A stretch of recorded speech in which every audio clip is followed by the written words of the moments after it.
পূজা, আমার পার্সে যে 10,000 টাকা ছিল সেটা তুমি নিয়েছো? কি কি বলছো? শুনতে পাচ্ছি না, একটু জোরে বলো। বলছি আমার পার্সে যে 10,000 টাকা ছিল সেটা কোথায়, তুমি কি নিয়েছো? উফ, তুমি এই সোফায় এসে বসো তো। এই সোফাতেই নিশ্চয়ই কোনো গন্ডগোল আছে। এসো এসো এসো, এখানে বসো, বসো বসো বসো। এই, একটা কথার উত্তর দাও তো।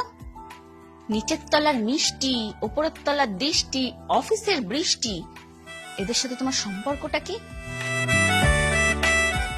এই দুদিন পর পর তোমার শার্টের বোতাম ছেড়ে কি করে? আরে কি বলছো? খালি মুখ নাড়ছে। আরে কথা তো বলো, অডিও দাও, কিছু শুনতে পাচ্ছি না। বলছি দুদিন পর পর তোমার শার্টের বোতাম ছেড়ে কি করে? নিচের তলার মিষ্টিকে যখন চিনি দিতে যাও তখন কি শার্টের বোতাম ধরে টান দেয়, নাকি ওপরের তলার দৃষ্টিকে নারকেল ফাটাতে গেলে তখন শার্টের বোতাম ধরে টান দেয়, নাকি ওদিকে বৃষ্টিকে ফাইল আদান প্রদান করতে গেলে তখন শার্টের বোতাম ধরে টান দেয়? কোনটা? আরে কখন থেকে বলছি শুনতে পাচ্ছি না, কেন শুধু ঠোঁট নাড়ছো? কথা বলো, আওয়াজ বের করো, শোনা যাচ্ছে না। দেখেছো, বলেছিলাম না এই সিটটারই দোষ। এই সিটে যে বসে সেই কিছু কানে শুনতে পায় না, তুমিও শুনতে পাচ্ছ না। একদমই ঠিক।